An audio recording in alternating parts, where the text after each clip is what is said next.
Good morning. આજે આપણે એક પ્રવૃત્તિ કરવાના છીએ. હું અહીંયાથી થોડા વાક્ય બોલીશ.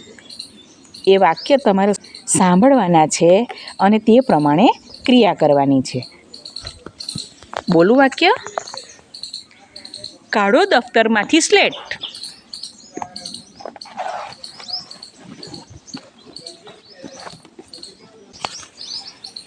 નામ તમારું બોલો.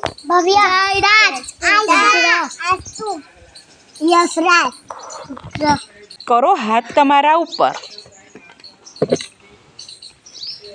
Very good. ખણો મિત્રને ચૂંટલી. Very good.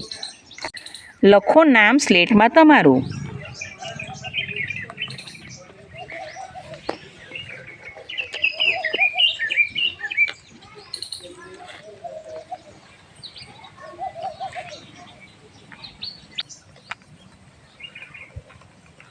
ગુડ. તાળી પાડો 7. 1 2